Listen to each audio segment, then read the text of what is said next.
Assalamualaikum warahmatullahi wabarakatuh.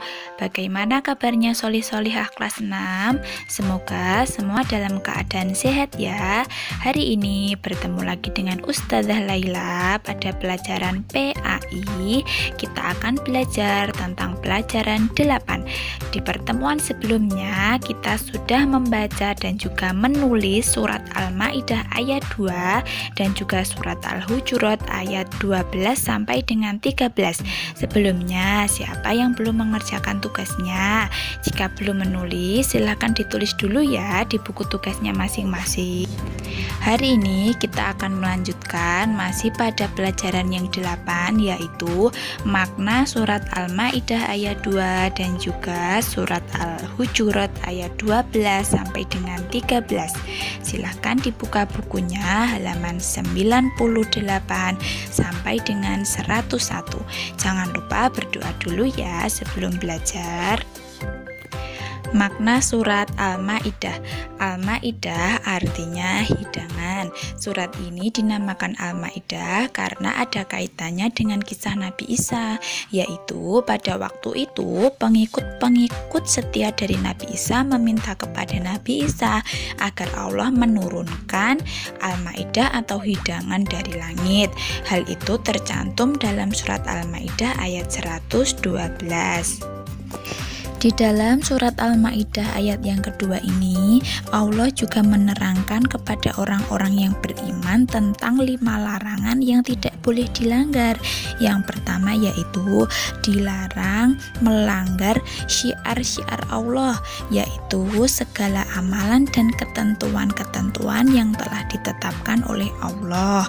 Yang kedua yaitu dilarang melanggar kehormatan pada bulan haram, yaitu pada bulan Zulkaidah, Zulhijjah, Muharram, dan juga Rajab. Yang dilarang pada bulan-bulan haram tersebut adalah berperang, kecuali berperang karena membela diri. Kemudian yang ketiga adalah dilarang mengganggu hewan kurban seperti kambing, unta, lembu, dan juga domba. Yang keempat yaitu dilarang mengganggu qolaid, yaitu hewan kurban yang sudah diberi tanda. Yang kelima, dilarang mengganggu orang yang sedang mengunjungi Baitullah atau Ka'bah karena mereka mencari karunia dan keridhaan Allah. Selain larangan, Allah juga menerangkan tentang perintah yang harus dilakukan oleh orang-orang yang beriman. Yang pertama yaitu perintah untuk hidup saling menolong dalam kebaikan dan ketakwaan. Yang kedua yaitu perintah untuk bertakwa kepada Allah agar terhindar dari azab Allah yang sangat besar. Kemudian yang selanjutnya adalah makna surat Al-Hujurat ayat 12 dan 13. Surat Al-Hujurat menurut dalam bahasa Arab berarti kamar-kamar. Surat Al-Hujurat merupakan surat ke-49.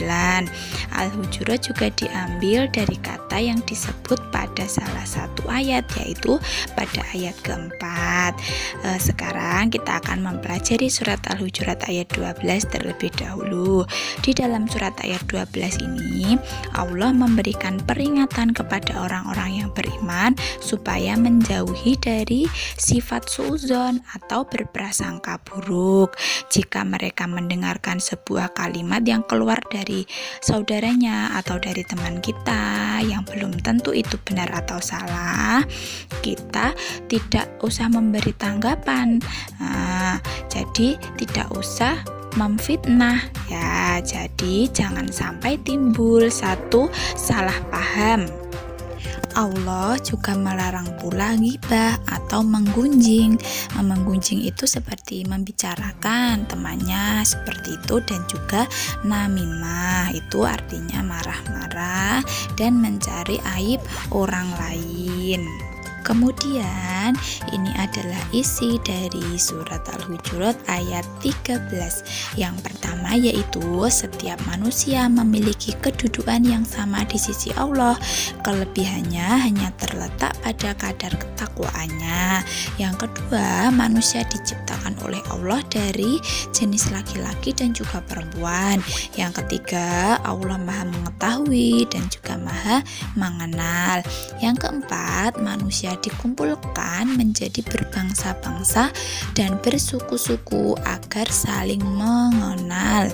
Kemudian yang terakhir, orang yang paling mulia di sisi Allah adalah orang yang paling bertakwa. Ya, itu tadi adalah makna dari surat Al-Maidah ayat kedua dan juga surat Al-Hujurat ayat 12 dan juga 13. Tugasnya hari ini, silahkan dibuka buku PAI-nya halaman 106, mengerjakan bagian E nomor 1 sampai dengan nomor 5.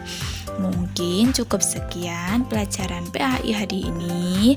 Jangan lupa dijaga kesehatannya, tetap semangat belajar di rumah, tetap rajin sholat, dan juga membaca Quran ya. Cukup sekian dari Ustazah akhiri. Wassalamualaikum warahmatullahi wabarakatuh.